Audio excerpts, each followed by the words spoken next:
All right. For this session, we will have Stephanie Berglund moderating today. We are also sorry to share that Jenny Taylor from the Bunnell House Child Care Program in Fairbanks was not able to join us. Ironically, one of her lead teachers was out, and so she needed to stay and cover the classroom. Story of the sector, right? Absolutely. I'd like to add too that for most of our speakers, we will not be reading their full bios, but take it from me, they're all impressive, and you can see them on the Summit webpage at www.threadalaska.org//summit, or use the QR code in the program. With that, Stephanie, take us into our first panel conversation. Good morning again. This session is entitled State Leadership in Action, where we're going to dive into some of the great progress that's happened at the state level the last 2 years, namely at the executive and the legislative level. 2 years ago at the summit, I mentioned this earlier, we were celebrating the very start of the Governor's Child Care Task Force, and I was proud to serve as a member of that. And while that effort is technically concluded, I know a lot of the work is still underway and needs to be done. So we're excited to hear more about the work and progress that's happened and learn more about what is next too. So I'm happy to introduce you to leaders who've been part of that great progress at the state level. We have Leah Van Kirk, the Health Care Policy Advisor at the State of Alaska Department of Health. We have Representative Julie Coulombe, State of Alaska Representative from District 11. Kati Capozzi, President and CEO of the Alaska Chamber, and John Papendieck, the Senior Analyst at Agnew Beck. Welcome and thank you all for being here. Let's start from hearing from each of you about the work over the last few years. Leah, if you can start by sharing about the goal of the Governor's Task Force, the outcomes, and some highlights of where we are today. Great. Thank you, Stephanie. I'd just like to add, thank you for laying the foundation, because I thought, well, how do I want to frame this? And what is the why? And I think in Stephanie's presentation, we heard the why. And I think in this field, we know that childcare is an important part of Alaska's economy. It's an important part of supporting young children prior to entering school. It's an important part of the thread of our communities. And so the governor in April of 2023 issued Administrative Order 346 in order to establish the Governor's Task Force on Childcare. And the purpose of doing that was to help us come together as state leaders, as people who are working within the profession, to really look at what can we do to improve the childcare system in Alaska so that it meets the needs of children, families, early childhood professionals, and our state's economy. And so there were a few specific areas that we focused on within the Governor's Task Force on Childcare. So we identified areas that were barriers, areas where we wanted to increase supply, and then also how do we support innovation? And so we focused on removing barriers related to the background check process. We also addressed licensing. We had a focus area on workforce, developing public and private partnerships, tribal authority, as well as increasing accessibility, affordability, and quality. So the Governor's Task Force on Childcare met for, I think, over a year and a half. And was informed by 4 different studies. We developed 2 reports with 56 recommendations organized by those areas that I just identified. Some of the studies we'll hear a little bit more about today, but we wanted to have some focus groups across the state in some of our urban and rural areas, from parents, from providers, and from employers, so that we could understand what was happening, just not collectively, but in smaller communities and within communities, because we know some of the challenges are different. We also wanted to learn about our workforce challenges. And so we had a workforce study that helped us understand truly what our workforce is experiencing across the state and how that might inform how we move forward with our recommendations. And then we also had a cost of care study, and that study helped us understand what actually is the cost of providing care in different regions of our state and how to incorporate those things into developing a rate structure that we can use moving forward that meets the needs and recognizes the true cost of providing childcare in our state. And then there was one study that occurred just before the Governor's Task Force on Childcare. That was the First Children's Finance Study, and that helped us understand our childcare subsidy program. And there were recommendations there to help us learn how we could improve our subsidy program to meet the needs of children and families across the state. I'd say of those 56 recommendations, and I'll come back to this as we ask questions, but today we have either implemented or have work underway on over half of those 56 recommendations, which is a significant amount of work that's been undertaken by many people across our state through partnerships with community members and businesses, through our child care program office within the Division of Public Assistance, with our state legislators and our advocates. And so I just want to say thank you to everyone in this room for the effort that it has taken to work through 56 recommendations so that we can move toward improving our system serving Alaskans. Thank you, Leah. That's helpful getting us grounded in the work of the task force. I appreciate that. Representative Coulombe, you were an active member of the task force and also lead on recent childcare legislation. Can you share more with us?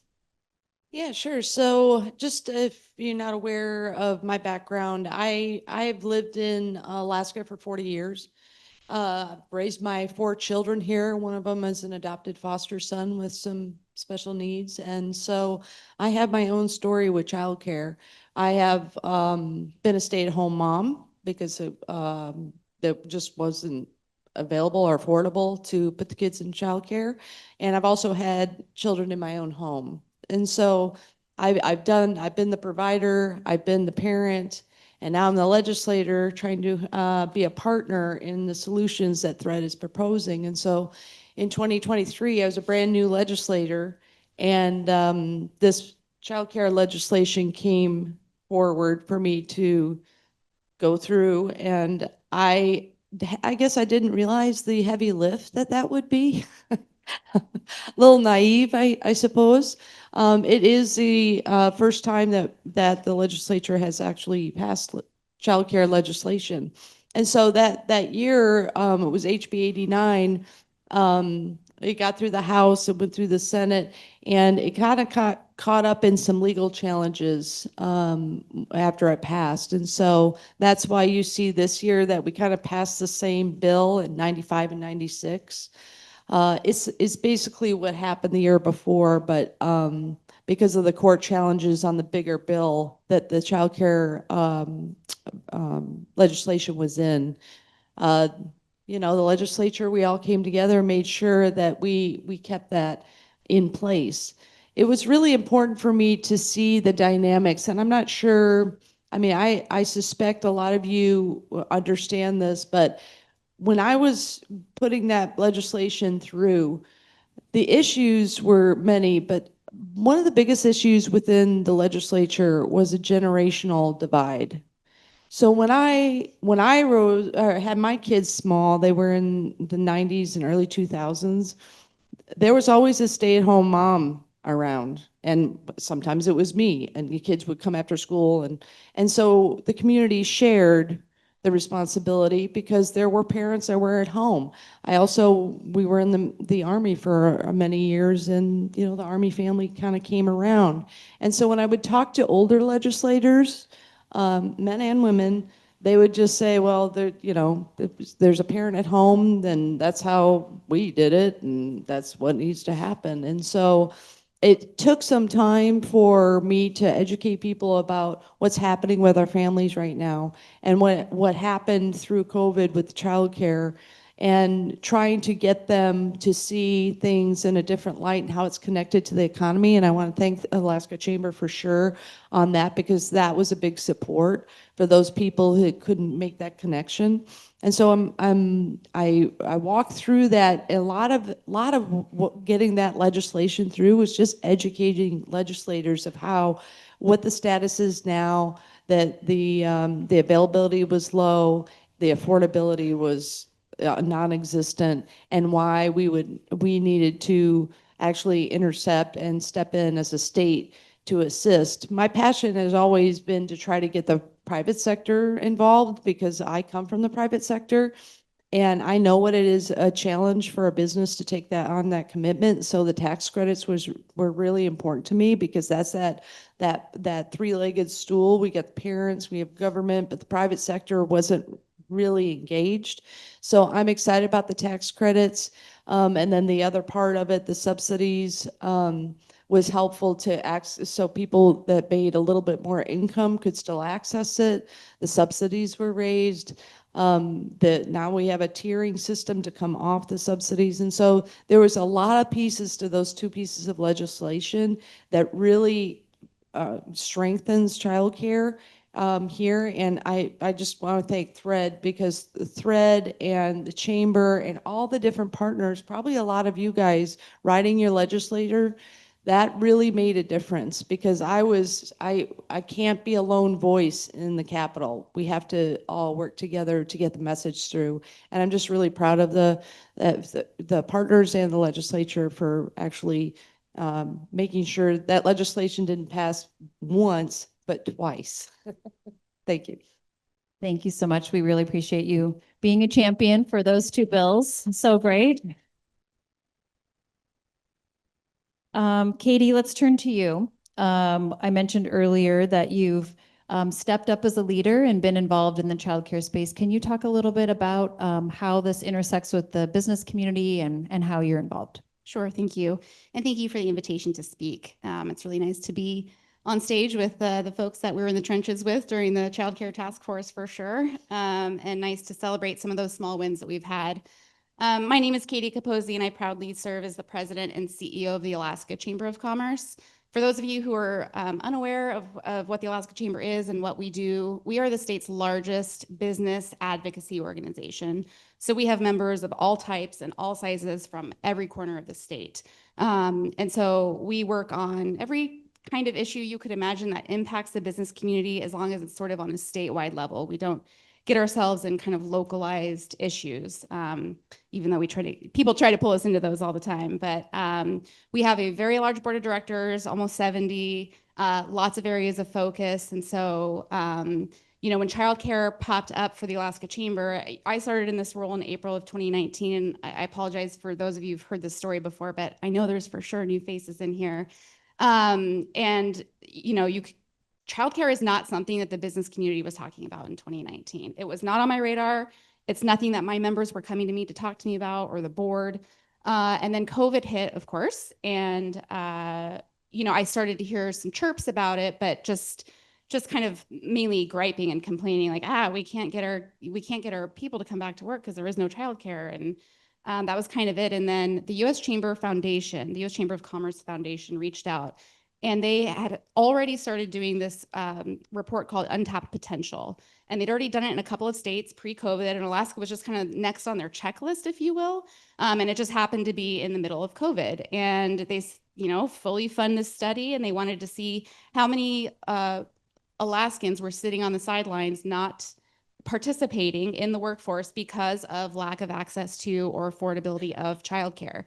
So I said, okay, sure, go ahead and do this report. We'll support you. I'll find someone around here who can help me spread the word on this report. I think I Googled childcare helpers in Alaska and found Stephanie. Called her up out of the blue, and she's like, who are you? And I'm like, well, I'm Katie. Who are you? Maybe we can partner. And so she became a very fast partner. Thread did. And so this report, was conducted over a matter of a couple of months, and I think it kind of went live in maybe November, December of 2020. And they, sent me the press release that was going to go out and, the toolkit and all that good stuff. I'm talking about the U.S. Chamber Foundation. And we said, sure. And we, sent out the press release and put it on our Twitter account and whatever. And the next day, the phone started ringing at the Alaska Chamber. And I received more inquiries about that report and about this problem than any other problem that the business community was facing during COVID, which was a lot. But what it did for me and what it did, I think, for my board and the membership is really just kind of gave us a license to talk about it. And I guess just acknowledge that this for sure is a business issue. We absolutely belong in this space. We need to be talking about it. And so we just really put our foot on the pedal from that moment forward and started doing what we could. Of course, we were just trying to stop the bleed, of course, during COVID in all these areas. But since then, we've tried to be more proactive and thoughtful about, the business community's approach and how we can actively engage. Being on the task force was eye-opening for me. I learned more about childcare and acronyms and the hardships that you all have than I ever thought. I don't have any children. So I can't believe everything that I learned during that process. So we, have to be very careful as the business community and as, kind of one of the only taxed entities in the state about, we can't sit there and talk a lot about, tons of funding when there's just a lack of funding overall for every program. So we wanted to be thoughtful about the areas we could work on. So the tax credits were something that the chamber were very supportive of, something that pre-exists. And I just have to say, at the chamber, we spent a lot of time kind of in defense a little bit, like do no harm. So personally, it was really fun to work on an issue, although I'm sorry that this is a crisis, but it was fun to work on an issue that we saw such quick action, at least from when the chamber started to be involved. And I think Representative Coulombe deserves another round of applause for all the work that she did in that space. It's kind of a miracle to see that happen so quick, and it wasn't so nice. It was so nice it passed twice, as you said. So I think I'm being told to wrap up, so I know we'll have more to talk soon. Thank you. Thank you, Katie. And John, as Leah mentioned, focus groups were a part of some of the research that was commissioned from the task force. And so Agnew Beck conducted the focus group. So would love for you to bring into the room, who you talked to, some of the results of the focus groups. Definitely, thank you. So Agnew Beck was contracted to conduct 25 focus groups with the goal of getting a true on-the-ground understanding of what's really happening in and across Alaska.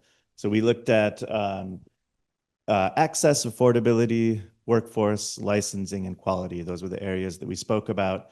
And we spoke with more than 120 providers, both in person and online from across Alaska in rural, urban, and remote communities both. I really appreciated the reminder to include our villages as we think about these issues.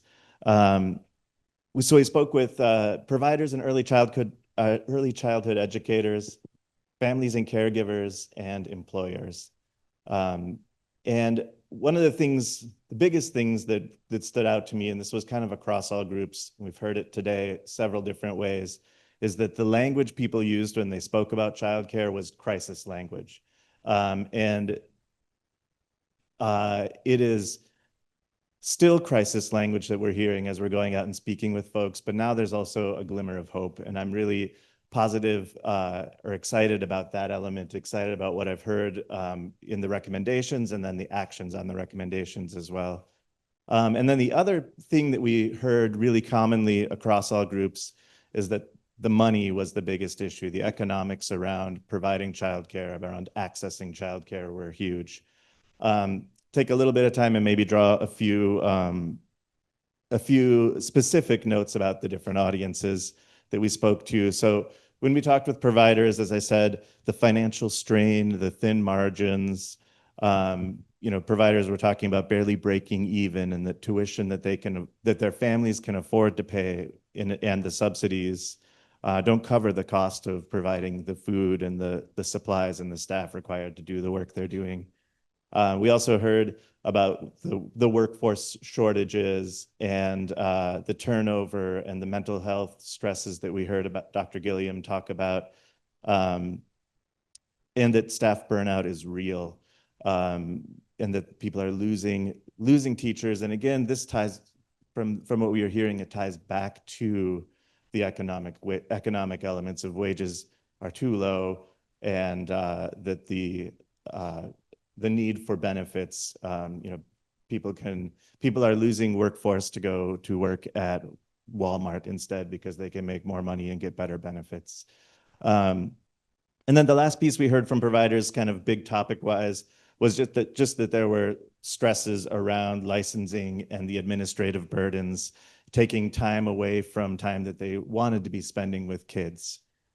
When we spoke with families, we heard again that childcare was unaffordable, even at rates that weren't able to support a workforce.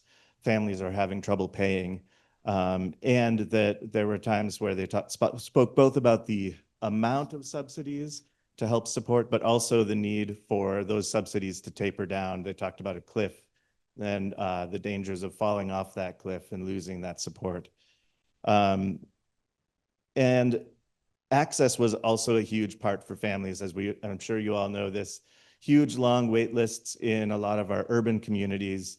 No wait lists in the rural communities, but probably because there was no care. That was kind of what we heard. As you get out of the hubs and out of the rural into the real rural areas of Alaska, people were needing to post on Facebook to find care for their kids. I'm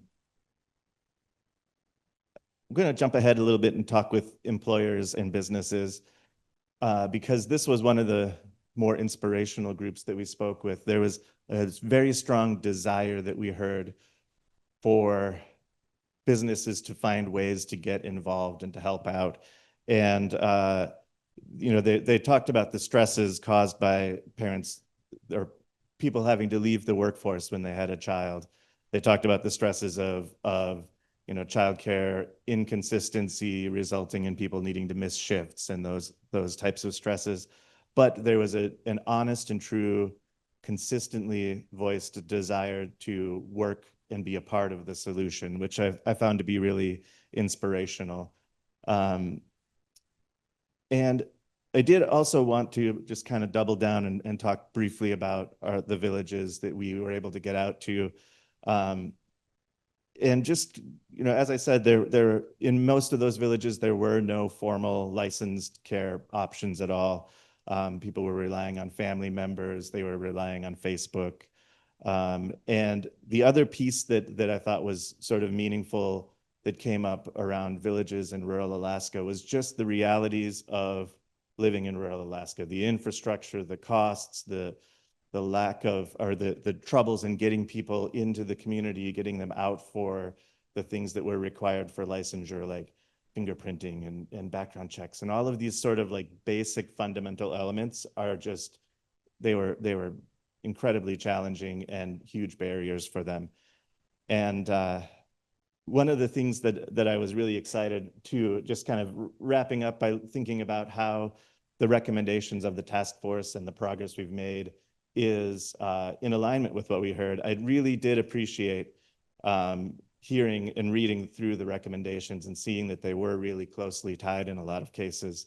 The need to align the subsidy rates with the actual true costs of care, which were much higher than I think most people anticipated. The wage and benefit supports, the tax bills that we've been able to pass, the Senate bills. And also the sort of the recommendations around models and supports for businesses to get involved, the tri-share cost model and incentives for employers. I think overall that the action that is occurring is in alignment with what we are hearing across the state. Thank you. Thank you, John. Thank you all for those opening remarks. We're going to have kind of a panel conversation now, and then we'll be opening it up to all of you in the audience for questions. So please be thinking of your questions. And I do want to pause and give a shout out to one of our great sponsors here today. Denali Daniels is here with her team. Denali Daniels and Associates was part of coordinating the governor's child care task force work, including putting together all of the research components as well. So thank you, Denali, to you and your team for being a part of that work as well. Okay, so we're going to start with Leah and Kati. Can you both talk about kind of what's happened? You know, we'll talk about the progress, talk about Leah a little bit more about the implementation, and Kati talk a little bit about the tax credits and where we're at with implementation. Okay, great. So lots has happened, and I don't think in a few short minutes I could say everything, but I want to highlight, I think, some really important pieces. And during the task force, we had all of these, we had studies, we had presentations related to all of these topics, and we also had public comment. And so in terms of what we heard, we tried to incorporate things that were immediately able, kind of the low-hanging fruit, immediately able to make change. And so one of the major barriers we heard right away was that when people were getting fingerprinted, they had additional IT requirements through something called whitelisting, and that fingerprints were sent in the mail, actually, to the background check unit before they could be processed, and sometimes they were wrong. So we initiated, we removed the whitelisting requirements, and then we also invested in live scan digital fingerprinting machines. We are, as the state of Alaska, there are many requirements related to IT and security. So we actually have the machines. We are working through our security assessments to make sure that as we transmit fingerprints, that it will be secure. And we're hoping that within the next 3 months, we'll be able to place those in communities across the state so that you can walk in if you're present in a community where we have a live scan machine, get your digital fingerprints rolled, and that will be electronically submitted to the background check unit, increasing that efficiency of getting people through the process and supporting our workforce in that way. Thank you.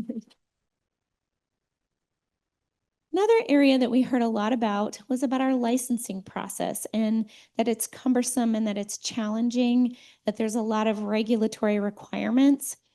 And that's good and a challenge, right? We want to make sure children are safe. We want to make sure that we have high expectations for people who are caring for them. We want to make sure we have safe and healthy environments for them. So our regulations are important, but we wanted to look at what are the barriers that we could remove that would make a difference to childcare providers and encourage other people to start childcare businesses, right? We want to increase our supply and remove barriers that we can. And one thing that we consistently heard was that the application process was hard. There were a lot of different forms to fill out. It was hard to know where you were at in the process. And so through some of our funds, through our pandemic funding, we are modernizing our childcare information system. And so you may have heard the Alaska Childcare Information System launched in October of 2024 internally. And then in April of this year, it was launched. All 3 portals were launched. So now there is a portal for licensing providers. There's a portal for families, so they can apply for childcare assistance through that. And we also have the internal staff portal that's used to help manage the work.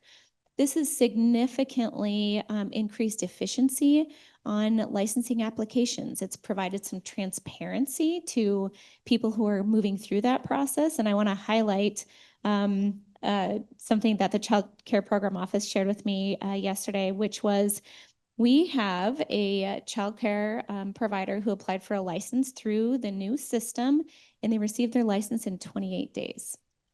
Amazing.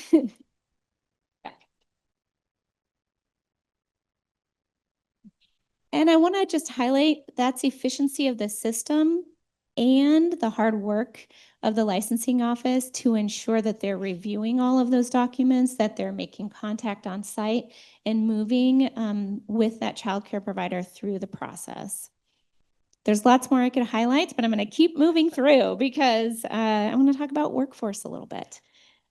Workforce, we know, is important. Our workforce feels challenged because of burnout, because of lack of supports, because of pay, because of benefits.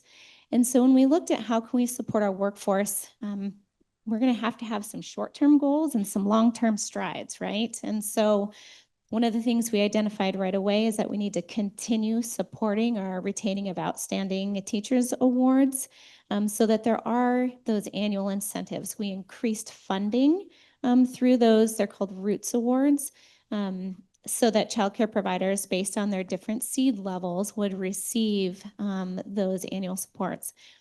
We also know that we need to build out the pipeline to encourage people to be interested in the profession, right? I want to highlight one thing that that came out of the workforce study that's really, I think, amazing regarding people who work in this field, and that was, I believe, 100%, and I think Iris is in the room, so she could correct me, who conducted the workforce study, but 100% of the workforce wanted to be there. They care about what they do. They're not there for the money. We've heard that as well.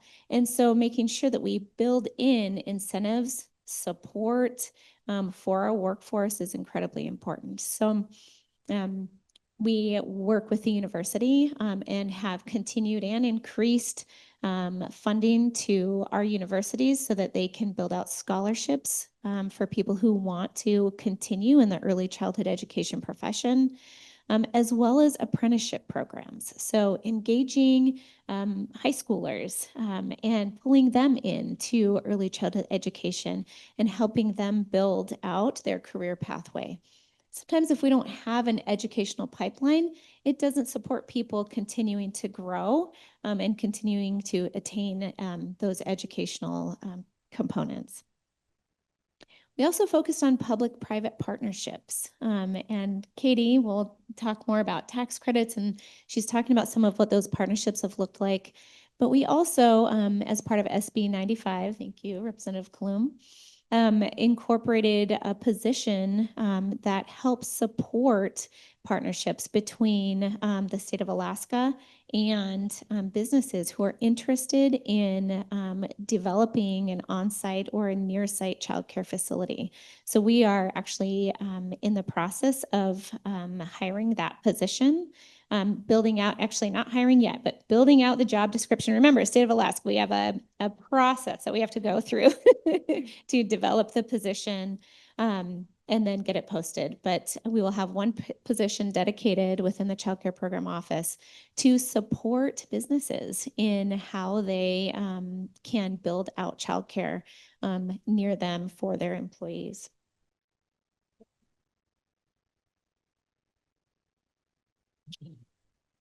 And then another important piece is tribal authority.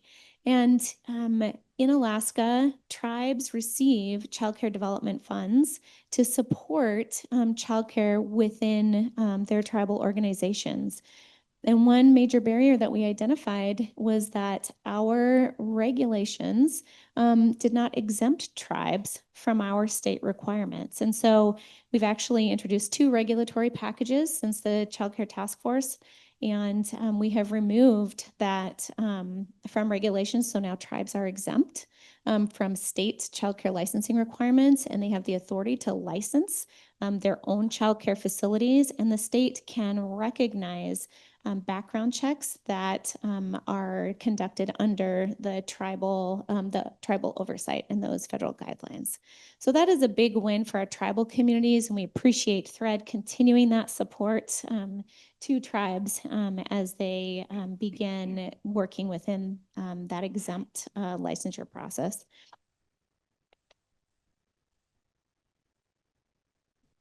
Okay. I think I should pause and pass it over to Katie, but maybe I'll tag on as we go for sure. Sure. And I don't have nearly as many cool things to report as Leah did, but I do want to thank Leah, the entire team there. It is so impressive to hear about all the progress that's been made since the task force recommendations came out. I've sat on a couple of task forces before, and typically a really beautiful report gets produced, it sits on a shelf and it collects dust, and very little, but usually nothing actually happens from those recommendations. To see and hear that, you know, more than half of them have started to be worked on is really phenomenal. So kudos to you and your team for that. Yeah, I think I'm specifically supposed to talk about the tax credits. The cool thing about this tax credit is it actually just has been folded into existing tax credits. So a new system didn't need to be created.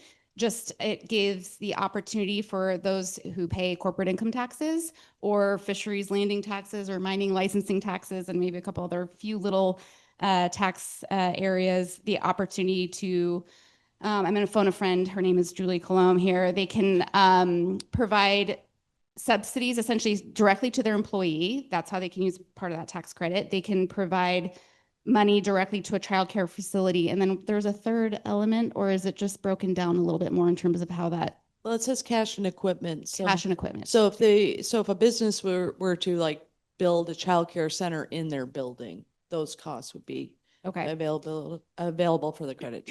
So that, I mean, that really is, as I mentioned in the video, they're really wildly flexible. That being said, there's not a whole lot of corporate income taxpayers in the state of Alaska. So as I try to remind a lot of people, you know, even if one large corporate income taxpayer decided to take advantage of this, decided to create an on-site childcare facility or something like it, that would really be a huge success. So trying to manage expectations a little bit, but also we are still very much in the mode of just explaining to people that this exists. Another learning lesson I had through this process is realizing how protected tax information is at the Department of Revenue.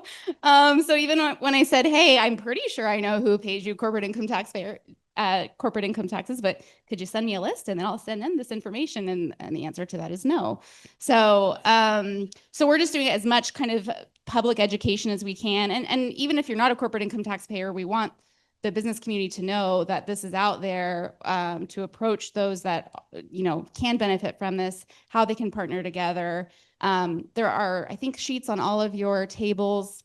There's a lot of, so we have kind of the highlights of what happened in SB 95 and 96. And on the other side, there's actually a lot that's happened through the One Big Beautiful Bill in many areas in childcare, tax credits and other provisions. So we just kind of put together this one pager. So from the chamber's perspective right now, we're just in like education mode, letting everyone know that there's these federal opportunities, there's some state opportunities at the local level. As you all know, there's lots of activity happening in different communities throughout the state. And then, you know, for me, I'll just be the happiest person in the world when I learn that one of my member companies decided to take advantage of this tax credit. But we won't know that actually for a while because, again, it was just signed into law this summer. So yeah, that's the exciting part there. And the other kind of aha moment I had, I guess maybe it was the wonderment 10 minutes ago, so I'm just thinking out loud, is in terms of stabilizing the workforce, I think an opportunity for using those tax credits maybe would be to provide subsidy to the childcare facilities so that the employees of those childcare centers could perhaps have their child's care subsidized. I think the credit could be used that way. So that's just thinking creatively and how these tax credits can be used, I think can make a really big difference across the board. Thank you both. That's great. And I'm sure you're all thinking of your questions to follow up with both Leah and Kati. Representative Coulombe and John, can you build off of your opening remarks, share kind of what you've been working on since what you've taken with you from the task force and what you've also been working on, and John, other work that you are doing at Agnew Beck across the state? Yeah. So actually, so my district, my hometown is Anchorage, and I want to give a kudos out to the assembly and to the Anchorage School District because there's a lot going on in Anchorage right now. Not only are the marijuana taxes being used for childcare, so clap that. The Anchorage School District is seriously looking at the spaces in their schools to put preschool in. And I've been visiting my schools, and principals are very, very excited about the possibility of having preschool in their schools and supporting their teachers and others in the community. So I've been kind of focused on a little bit on Anchorage. So I don't know if you guys probably know this, but most people don't know that Anchorage licenses their own childcare. The state does not. And so it's almost its own little environment. They also passed some regulation changes to meet the ratios and some other things to match the state ratios, because Anchorage was a little more tight on that and was kind of strangling childcare providers, especially after school, before and after school. And so the assembly passed that, and so that's helped. That's important, because if you want childcare centers to be viable, they need to be able to watch enough kids to be viable. And none of the ratios with little ones were changed or anything like that. It was really centered around before and after school age kids. And so that's kind of supporting the childcare in Anchorage as well. And I think for me, it was important for me to be on the task force and to see the state perspective. But I have a heart for military and for Anchorage, because that's where I live. And so I wanted to make sure I was doing whatever I could on the local level too. And the local governing bodies have really, the Assembly and the ASD have taken it seriously for sure. And I'm really excited about the changes there. So between what's happening in Anchorage, what's happening on the state level, and what just came through on the big, beautiful bill, that right now, I think the focus would be a lot to what Katie was saying, is communication. We have got to there's a lot that has happened in 2 years. I was here 2 years ago and we were all talking about the childcare desert, and it all seems so bleak, and I had just introduced my bill. And in 2 years, because there's so many great partners, a lot has changed, you guys, a lot, in really good ways. And it's really positive on the local level and the state and fed level. So I'm really just focusing. I'm telling businesses too, every time I'm in a conference, every time I'm at dinner, hey, did you guys know, this is an opportunity. And the tax credit, I kind of centered around the corporate income taxes and the oil and fishing and mining, because I thought the best chance I had to get things to go forward would be the big guys. Like, they have more resources, right? And they have more people. And I wanted them to kind of lead the way. And small businesses aren't necessarily, paying that tax too. And so it was difficult for me that's a partnership with the local community on what kind of tax credit they could get. So I'm focusing on education, communication, and really whatever I can do to support Anchorage in the direction that they've been driving. I'd like to do that too. Thank you. That's such a great example of how the recommendations are being used by local communities and other leaders to help pave the way for what's next. So John, share us what you've been up to. Sure. So last year, Agnew Beck worked with ASNA and up on the North Slope, and we got to go out into a bunch of communities there to continue understanding specifically like what the needs of villages in rural Alaska were.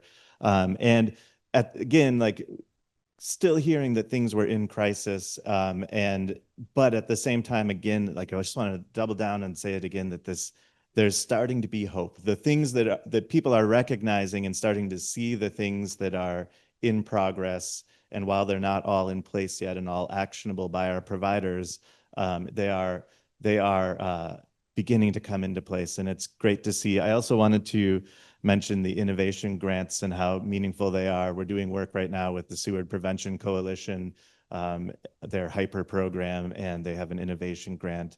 And that grant was referenced many times by providers as being hugely valuable. It's, they're using it to support both the childcare providers around the Seward area, but also to expand and understand what's happening across the Kenai Peninsula.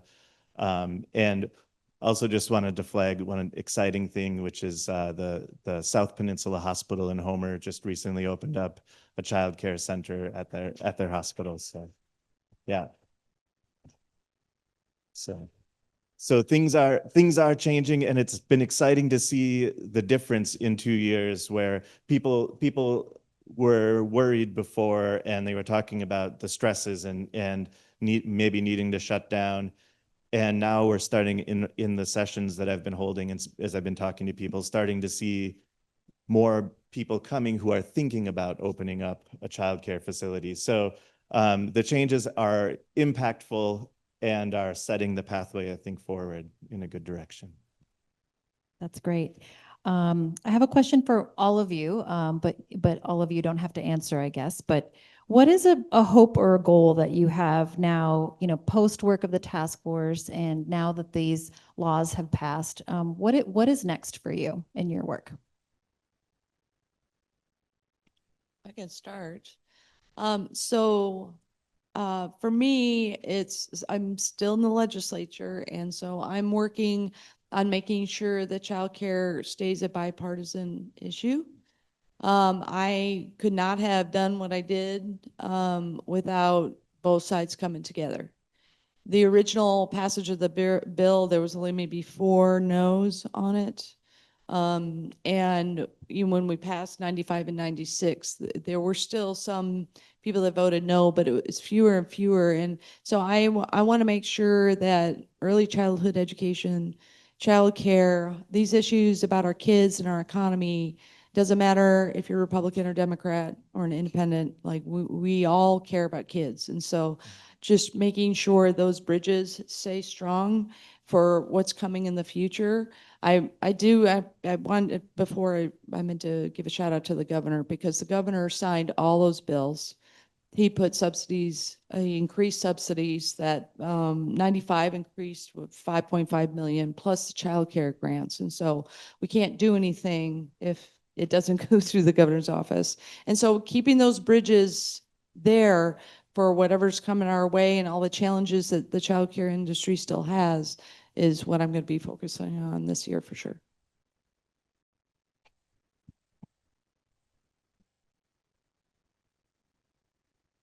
So speaking from the Department of Health, I want to focus on maintaining the momentum that we have right now, and getting the $12 million in childcare funds that are in the budget this year out to providers and families.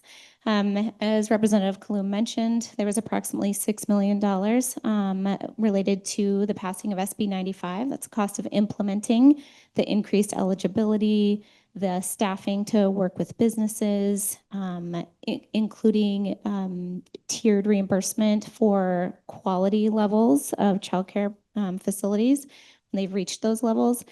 And then there was also another just under $6 million added to funding for the child care grant. And so just this week, we have been focusing on making adjustments to the child care grant base calculation.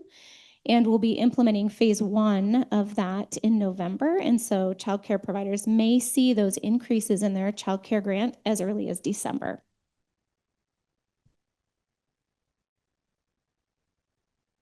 I think from the chamber's perspective, we really just do want to keep the foot on the pedal. My concern with the passage of 95 and 96 is I think there's going to be probably a lot of legislators who kind of pat themselves on the back and say, all right, we did it. When really there's just so much work that remains. I'm really excited about this position that Leah talked about, and I'm excited about being involved in the creation, what that job description looks like. I think that can make a huge difference for businesses across the state. So that's really exciting. I think, we talked about keeping this a bipartisan issue. I couldn't agree more. Messengers and the message are so important in this space.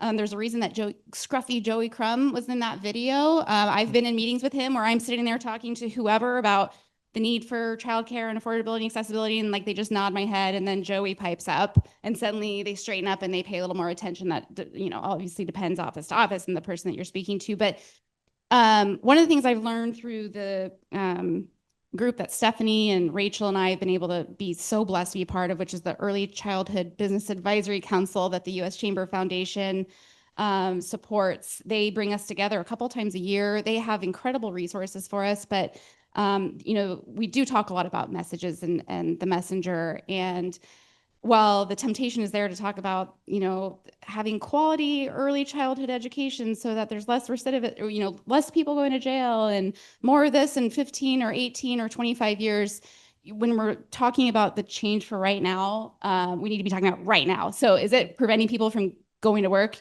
That's what we need to be talking about. So that's why the business community is really kind of like seized this moment. And we're talking about how it is impacting the economy today, right now. Like, yes, a really good benefit of having quality care is is for the workers to show up in 18 years. But for right now, I guess I would just encourage, thank you for speaking up, but definitely kind of stick with that message because we do know that it works. So just continuing to do that. And I would just add too, I think it sounds like we're kind of all circling around ideas of connection and increased communication. And I think especially right now, as things are changing so much, it's really important to make sure that that communication is being communicated across all of these key stakeholders in this. And so I'm excited to hear that that's happening. Great, thank you. I'd like to open it up for our audience to have questions. We have some mic runners, so please raise your hands high, and we can get you. I see some hands over here. Stephanie, we Yeah. have one from an online attendee. Great. I'm going to have Let's- to now read it. Great, thank you. Are there alternatives to center owners being the deciders in the educational process of reflections and hours? Is this a topic for the future? Can you, Chanel, can you please read that again? Yes. Thank you. Are there alternatives to center owners being the deciders in the educational process of reflections and hours? Is this a topic for the future? If I think we understand the question right, maybe you can talk about the change in the administrator, and we'll see if that hits the mark. Maybe someone can let us know online.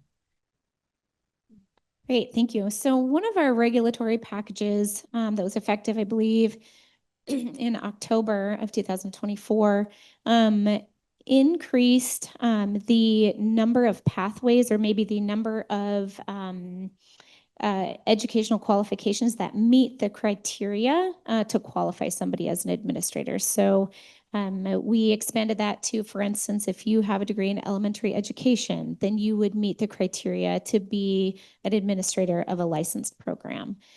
We also removed the association between the child care associate and the for every 30 children in care. And in all honesty, we heard that overwhelmingly from the child care community that was impacting the ability for businesses to stay open. I want to caveat that by saying that doesn't mean we don't need child care associates. We need people who can be in charge when administrators need to take leave, but it's no longer required for licensing, and it's not related to that every 30 children in care. One other change that we made that we heard from in public comment was that administrators could designate someone to be in charge in their absence. And prior to that regulatory change, an administrator had to be on site all hours of the program, and that was a major stressor as well. Thank you, Leah. Chanel, maybe you can ask the online person if that answered their question, or we can come back to that. Thank you. All right, there was some other hands over here we saw raised. Go ahead. Hi, I was wondering why we don't talk about folding birth to 6 into federal education. That way every child would get a BSA and money wouldn't be up and down with every administration with grants and corporate funding and foundation funding. All right, can someone please respond? Why isn't this free for everyone, like K through 12 education? Well, we don't have the money, basically. I don't know what to tell you. I mean, that's like, it's generally comes down to the money, and if you guys have been following, the state budget alone is an issue. The feds I won't speak to, but I think there's been a lot of talk about free preschool, and a lot of those discussions have happened in the past, but we can't afford it at this point. So I think it really didn't get, even in the 3 years I've been there, that has not gotten a lot of traction in Juneau either. I would just add that in terms of federal funding, the federal funding sources are very different for early childhood than they are for kids who are attending school. And so, within states, you're looking at the Department of Education, the Department of Health, as well as other programs that fund early childhood. So, there are different federal funding sources, target different programs, which is really hard to braid. Across the US, there's been some change in how departments oversee early childhood education. And there's been, I think, some successes in combining funding to support early childhood as a whole and programs that serve children 0 to 6 or even 0 to 8. Thank you. That was a really bold question. And I think it's possible. I mean, I would argue, given the information we've heard this morning, how do we afford not to? So that's a challenge for us all. Yeah. We have a question over here. Go ahead. Good morning, everyone. Susan Anderson here, and I work for the Boys and Girls Clubs of South Central Alaska. So we are the poster child of what is going on here right now. I think we've had to temporarily close the after-school care, and we are keeping our child care development center open at the moment. My question is, first of all, let me say thank you for all of the help that everyone has offered. And I know it's a different world than it was 2 years ago, so I do recognize that. I also recognize that how do we help childcare providers in the early learning area as well as after school stay open now or reopen now? Because right now we are in a crisis, as you mentioned, and so we are looking to immediate needs and future needs because we do want to be here serving kids in the future. So I appreciate all of the forward thinking. I appreciate all of the work that got us to here. What I do need to sort of think about and need your help thinking about is, what do we do right now? So in Tlingit, Gunashish literally means thank you, because it can't be done without you. So Gunashish.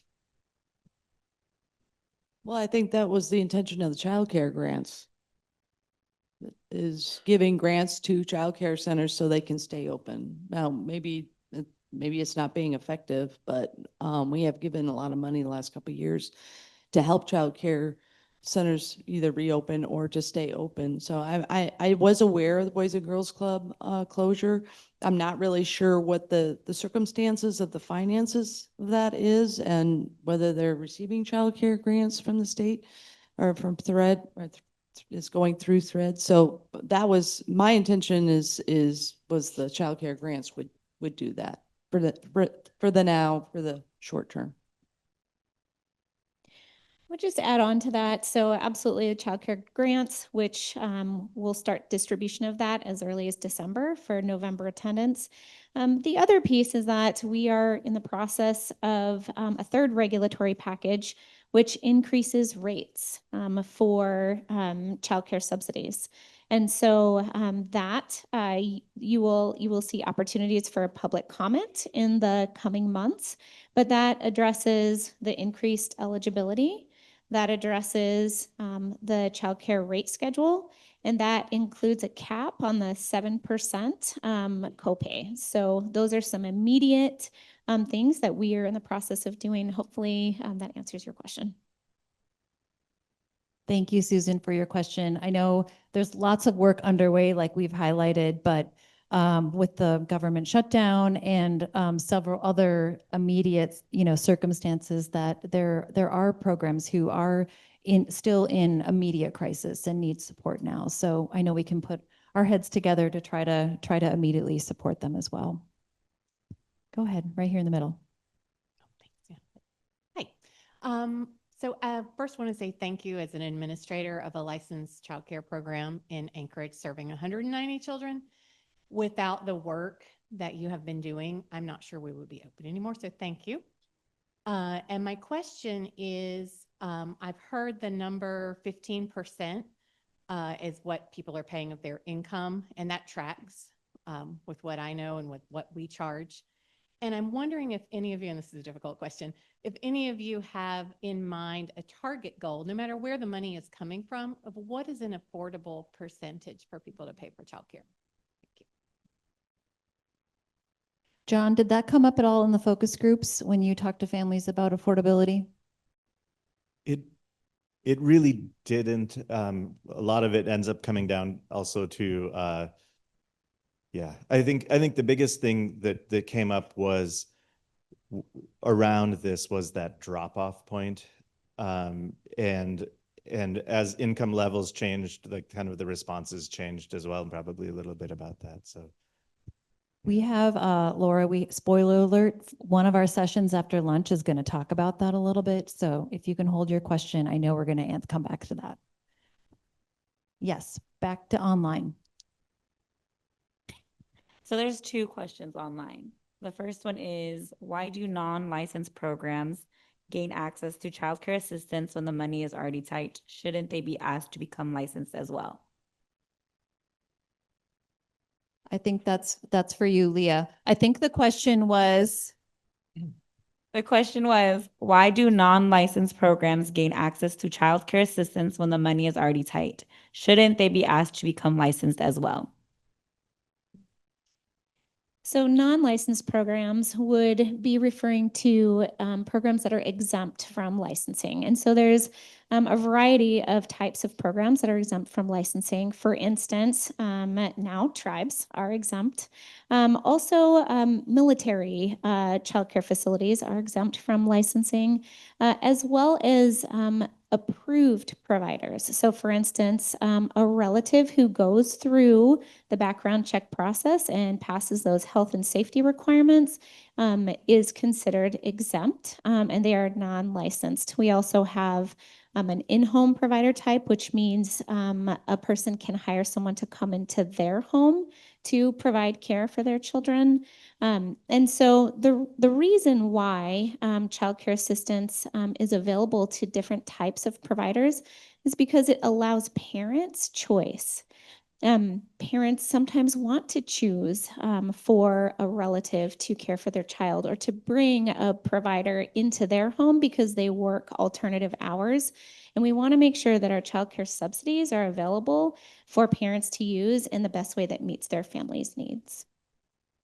thank you. Okay, over here. Hi, I'm a family child care provider in the municipality of Anchorage. And I would like to know what happens to family child care when schools open preschools and we aren't able to take more children under 30 months. Right now, we're limited to 3 under 30 months. So free preschool, how does that affect family child care? Great. One of you want to comment on that? Well, I guess I need clarification. What you mean by family childcare? For a licensed family childcare home. Oh, okay. When we see a shift maybe to some people moving to preschool and the regulations, I think Yeah. limiting the age groups you're able to care for. How many? Yes. Is that your question? Yes.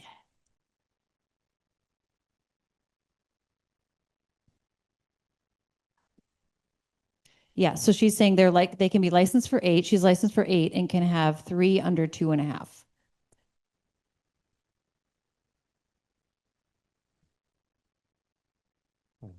Yeah, maybe Representative, if you want to comment, if you see further opportunities in the regulations to support all different types of care. Yeah, so as I said before, this is going to have to be dealt with on the municipality level. The state's not going to do that, but I actually have had this question to me because I've been visiting my schools and some of them have preschools, and so some are private schools that are going to have some preschools. So I think there will be, depending on how the assembly deals with it. I have not heard that the preschool in the schools are necessarily free. Okay, so that has not been settled yet, how that's going to work out and what the charges would be. But you're not wrong that if you use a government building, you do have an advantage over a private childcare because your private childcare is dealing with the maintenance costs and everything, and depending on how this agreement with the school district or other entities, they put preschool in there. It has potential to compete, but at this point, I'm just looking for openings. There's so many kids. There's so many waiting lists everywhere. I don't think there's going to be a problem with filling all the spots. But I will not say, like, there is a potential that would compete with private childcare. Yes, there's still a huge demand, as we know. So just in Anchorage alone, there's 8,000. There's a gap of 8,000 children under the age of 6. Okay, we have time for one more question. Erica, okay, go ahead. I just wanted to jump back to the question before and ask a clarifying question about tribally exempt licensing now can still collect state assistance. Programs that are tribally exempt can collect state childcare assistance. Yes, tribally exempt programs can collect state child care assistance. Oftentimes in rural areas, tribal child care is utilized by many different families, not always Alaska Native families. And so the child care assistance then recognizes that tribal approval and that tribal licensing and can approve subsidies through the state funding. There are also child care development funds that tribes administer. And so a parent may qualify if they're Alaska Native family, they may qualify for a subsidy through their tribe, but they are also eligible for state child care assistance. Thank you all for your questions. We're going to close before lunch with a speed round. I'm going to ask you all to just quickly comment in less than a minute each. What is your hope now for the next 2 years? We've talked about great progress these last few years. So would you like to see happen when we're here 2 years from now? Go ahead and start. And I think the change and the momentum we have from the past 2 years is finally starting to hit the ground, and we're starting to see the impacts beginning. And my hope is that we can continue that momentum, continue to build those partnerships and tie in with businesses to help support and kind of fix the economic issues that are sort of fundamentally underlying this. From the chamber's perspective, I want to see businesses use the tax credit. I want to see this position at the state be successful and allow it to help the smaller businesses take advantage of, joining up and creating childcare. And then I really do, Stephanie, you and I have talked about this. I really do want to spend some time thinking about stabilizing the workforce in the childcare sector and how we can help with that. Yeah, so I guess some of that is mine too, that Katie said, but one of the things that was kind of mentioned before was the really low percentage of families that take advantage of the subsidies. Mm-hmm. So we just bumped those up. Not only can parents make more, but they will get more help. And so what I'd like to see is that families would know about it. Mm-hmm. And a lot of ways they know about it is you guys, as the child care provider. I've had neighbors that were struggling, had no idea that there was child care assistance. They have kids like 6, 7, 8 years old. So for me, I would love to see businesses utilize the tax credit and families be aware of the subsidies and the increases that we just passed to help them make their childcare more affordable. I think that's hard to summarize. I would say yes to all of those things. And I want our state to recognize that early childhood educators are an important part of our state's fabric of supporting young children and families and maintaining that support for our state. I think that's important. It builds a future. It maintains connections over time. And so I think that is one key thing that I'd like to see. That's a long-term outcome. Short term, I want to hit the nuts and bolts. I want to focus on implementing the recommendations, maintaining momentum, and seeing the vision of the Governor's Task Force on Childcare to be realized, and that people feel that. They feel supported. Childcare is more affordable, it's more available. We have more providers across our state, and we have partnerships that are effective with our public and private relationships. Thank you. That's a perfect summary. Thank you all for your leadership. Please join me in giving it up for these great state leaders. Thank you all so much.